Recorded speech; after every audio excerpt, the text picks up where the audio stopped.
Hello again. I have just been reading some of the comments from the most recent video that I made, um, and I think I think they are very pertinent and bring up really interesting points. So I thought I'd read some of the comments and then just maybe give my personal perspective on them. So here we have one from Baron's Duju, who writes, I've been following this for a decade now. It's always felt a bit like a promise as opposed to a definite reality. This product, if true, would be bigger than Tesla. It completely throws the entire world on its head, with wind and solar becoming redundant. Considering it can do all of this, if it's all true, then there's too little fanfare or independent confirmation. If it comes out and works, every house in the world will want to be powered by it.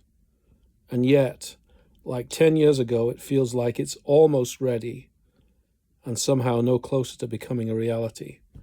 And I do kind of identify with that comment. I've always thought and agree that if this product if it's true, it will be bigger than Tesla or any other breakthrough technology that we've seen in the last. We've seen so many actually within the last decades, but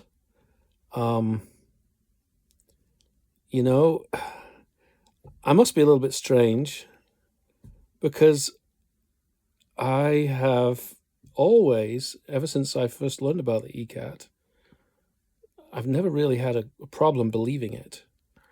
And I've never really had a problem accepting that Rossi is onto something, but I've been waiting along with everybody else for it to become a reality. And I still haven't really become jaded. Obviously I've been hoping for something to happen. And there have been things happening. Like, for example, last year when I was at the Latino racetrack event, I mean, to me, I was like, yeah, okay. This is, it's not just a desktop experiment. It's a race car experiment. Well, not exactly race car, but it's a car experiment. Experiment slash demonstration. And I just was confirmation to me, yeah, he really is onto something. But we're not at, that was, and he said that's a prototype. It wasn't a product, it was a prototype. So, yes. And I certainly understand the impatience, and I understand why people think, why doesn't he just get on with it? Well, it hasn't worked out that way yet, but I'm still optimistic.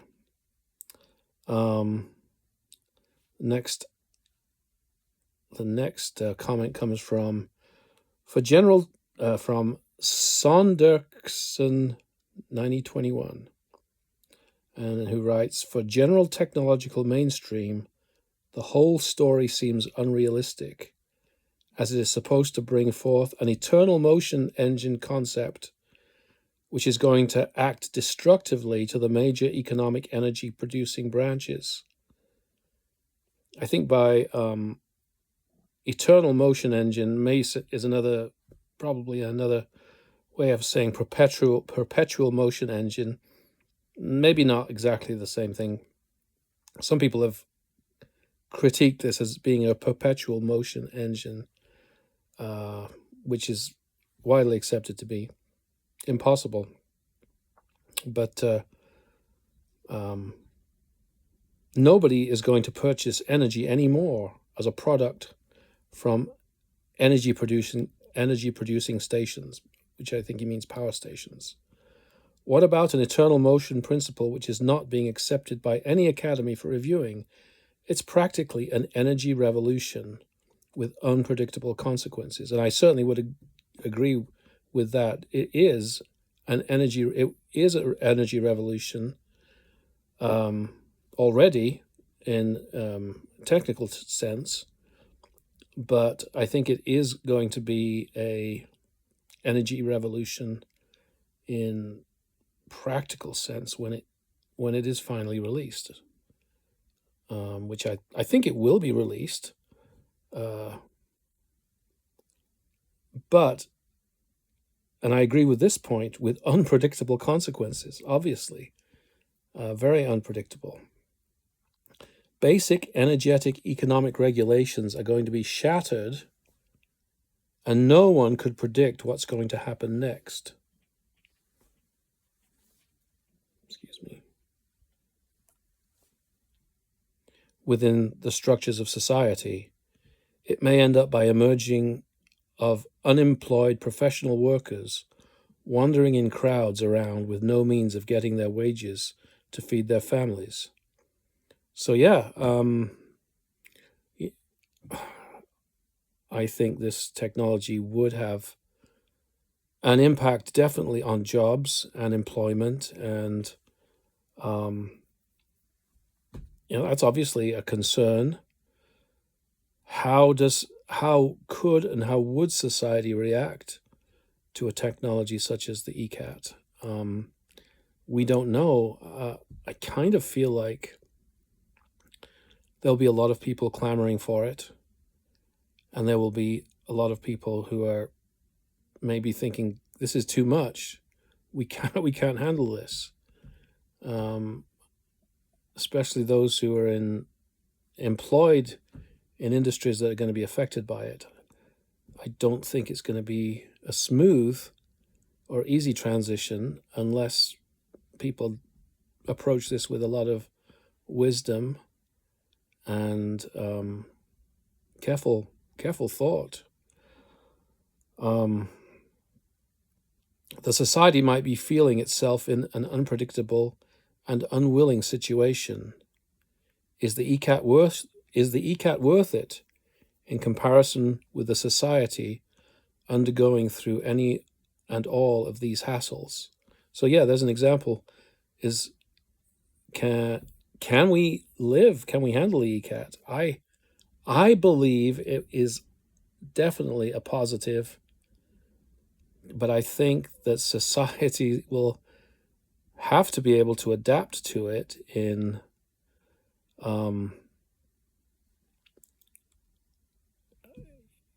with probably a lot of speed and a lot of wisdom. I mean, we've seen massive changes in society just over the last, well, I can remember 94 when the internet arrived. When it first arrived, quite honestly, I was like, okay, what's the big deal? I can remember going to a conference about the internet, and they were talking about being able to download a program from a computer that's far away from you. And I thought, well, okay, that's kind of cool, but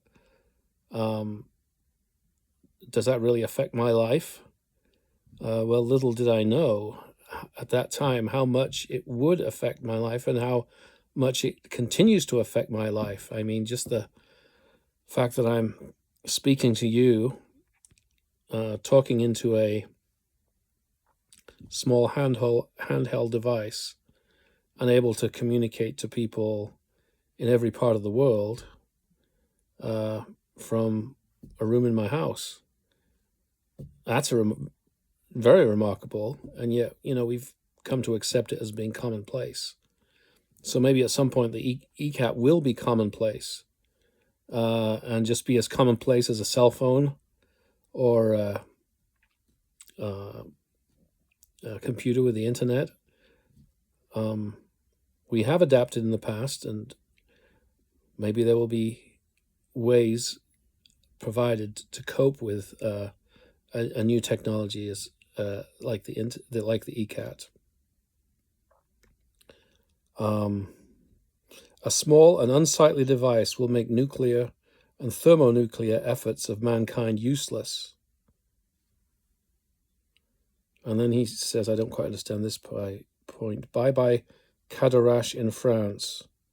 We are well aware in our lives without you. I'm not sure what that refers to. So that was another comment. Here's another comment from Stazo9770, who wrote, let me see here. If this really turns out to be working, it will be the most significant invention in the last several hundred years. And I would definitely agree with that. I mean, we've had remarkable inventions. I think, we think about the Industrial Revolution the invention that really kicked off the Industrial Revolution was the steam engine, which was very revolutionary in its time. And then, there's been a series of inventions, for example, electricity itself, discovery of using electricity for useful work. And then you get into like TV and radio and telephones and things like that. It's almost like it's just been a series of inventions that kind of feed onto one another and provide a platform for the next one to come along. I don't think you would have ever had the ECAT. You wouldn't have had the ECAT without electricity, without computing, without technology. Andre Rossi has told me that this would not have been possible. It would not have been possible for him to do what he is now doing prior to the internet age, because it's been so useful for him as far as not only doing research but also communication with people far and dispersed across the world. So it's almost like each technology that comes along lays the foundation for the next one to come along. Okay. Stizo continues. He says, keep in mind that abundance of energy will lead to abundance of AI, robots, and so on.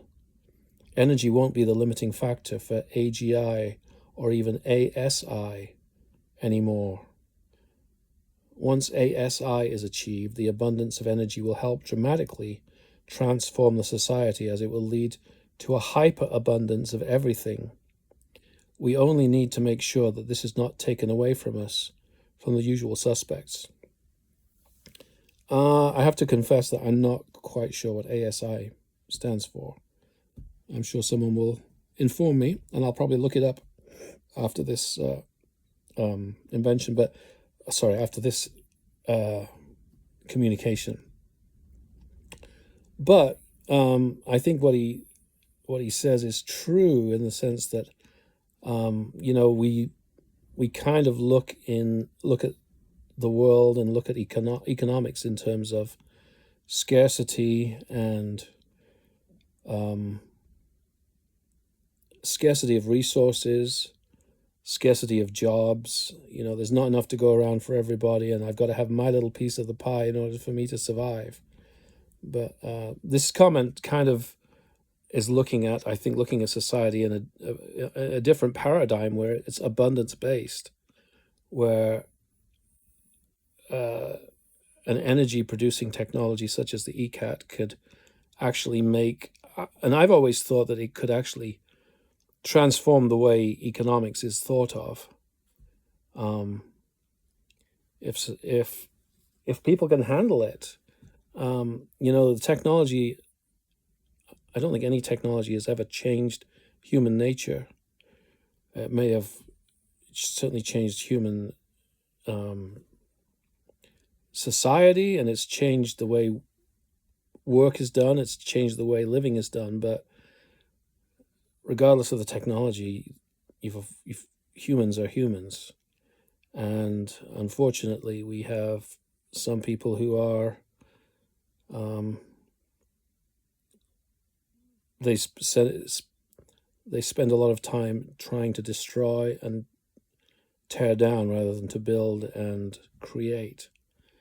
And I think the ECAT could have a really positive impact in building and creating a much better and a much more peaceful and a much more a world in which much more abundance is available to many more people. But on the other hand, it could also be used for destructive purposes for those who are bound and determined to try and hurt others and gain power and authority over other people, and so double-edged sword. Let's see here.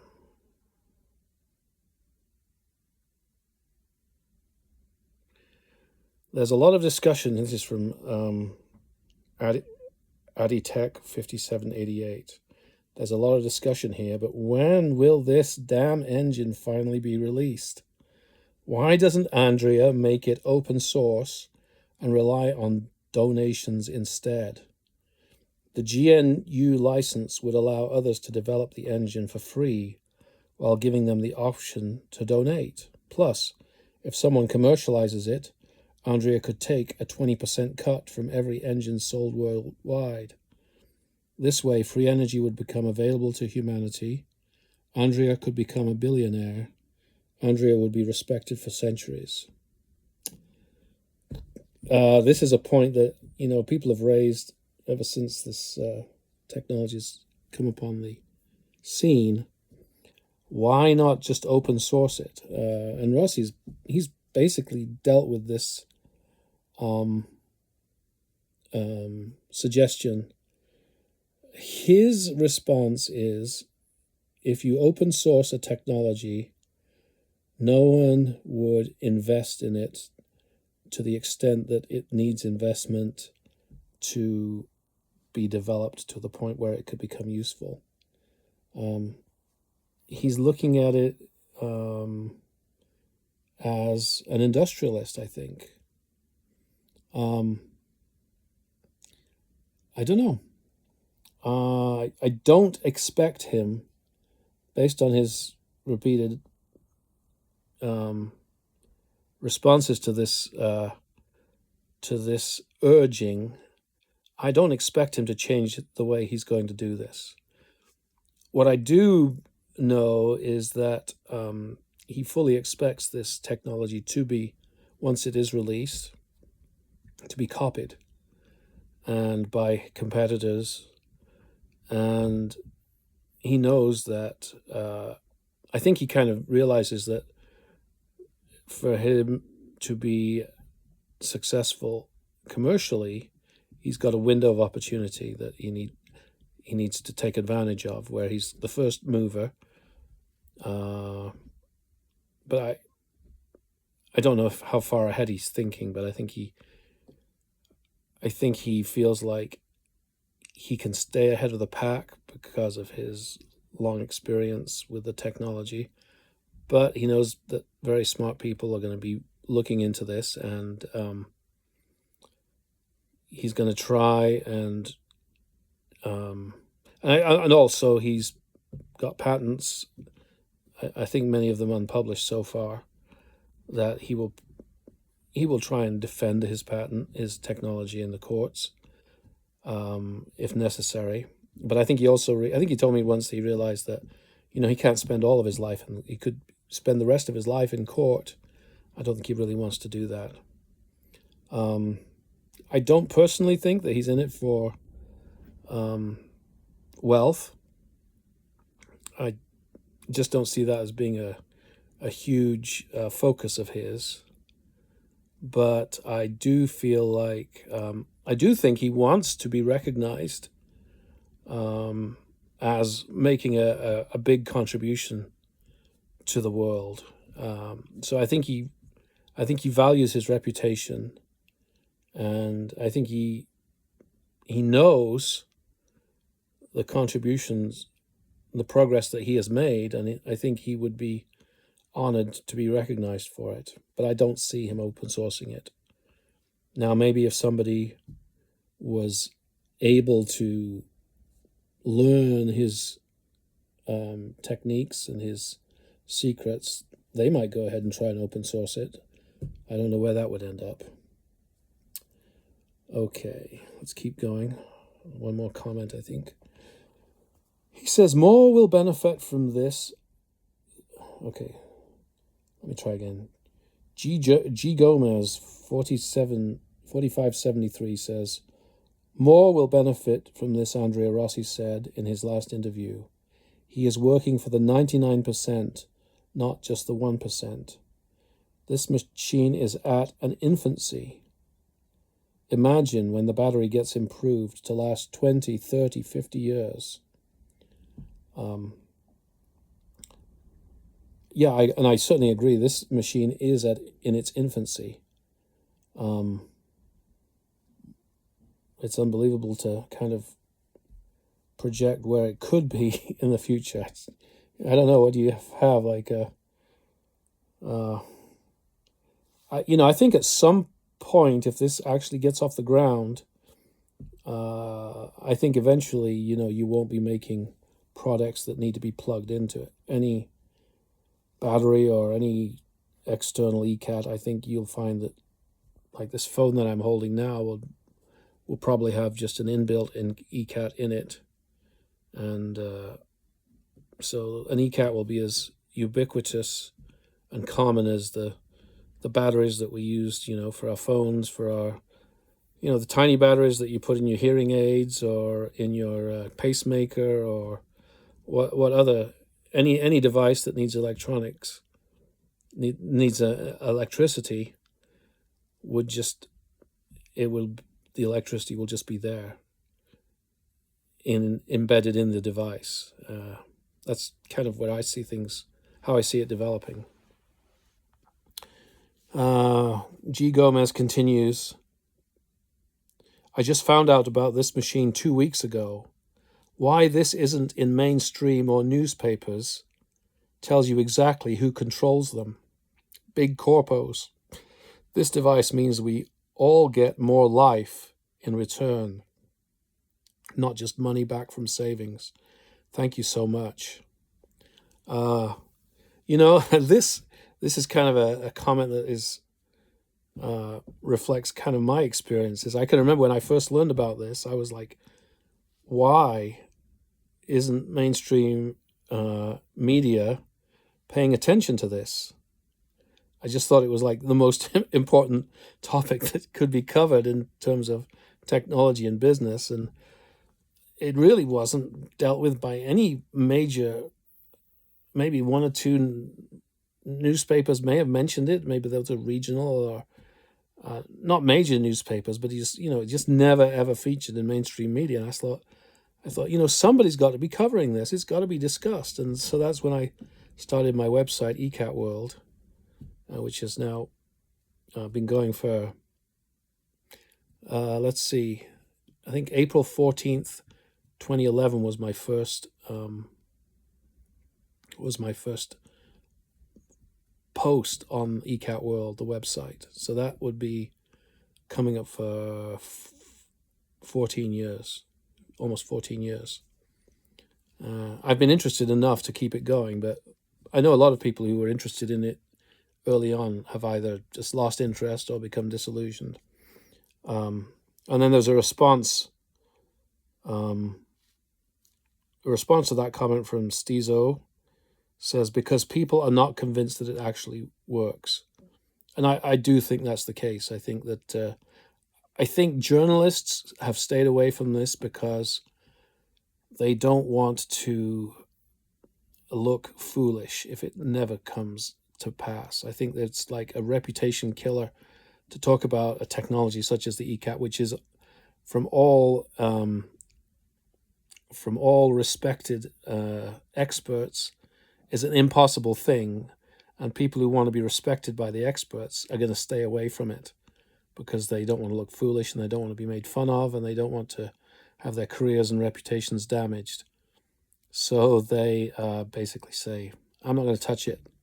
I think that's kind of where the big media has stayed away from it, because the pressure is so high not to embrace anything that could be foolish. We had you look back in 1989, which was long before the ECAT came along, which Pons and Fleischmann came out with the announcement about cold fusion, and that was taken up by the media, and then quickly shot down by the media when the scientific community kind of came to believe that it was, they called it junk science or pseudoscience, or they just didn't think that cold fusion had anything to it at all. And I think that experience has kind of burned the media to an extent that they don't want to touch anything like this. So when will media pay attention to this? Didn't see much coverage from the Latina test. Didn't get much media coverage. It was mainly just bloggers like myself.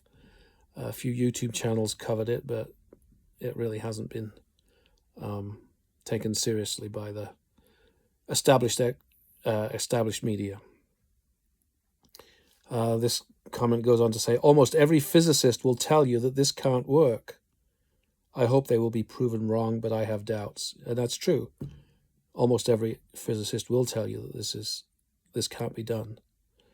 And so Rossi has to be either lying about it, or he has to be, they would say he's got to be just confused about something, or he's got to be mistaken, because what he's saying is just impossible. Now, I beg to differ. I think it's very possible. I think it's real because I've seen it with my own eyes, and I do trust that what I've seen is not just someone trying to fake me out.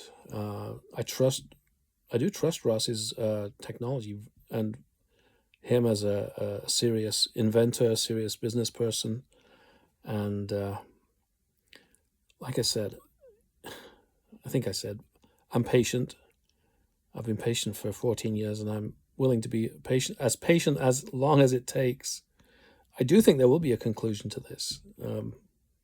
Can't tell you exactly when, but Rossi has he's promised, and he still believes he's going to get this released this year. So I am hopeful that will come to pass. If it doesn't, well, we'll just keep waiting, or at least I will. Maybe I'll be waiting all on my own. So anyway, I appreciate the comments of the people who commented on the videos, also people who comment on the website eCat World. A lot of very smart people. You know, there are people out there who are, I think, ahead of ordinary people, ahead of the mainstream. I don't think that the mainstream has any superior intelligence to a lot of just average people. They just have a lot of power and a lot of influence. But I think that there's a lot of great wisdom and intelligence, and I think that's reflected in a lot of the comments that I have seen over the years, and a lot of the people that I've met over the years. So anyway, thank you very much, and I will talk to you soon. Thank you. Bye-bye.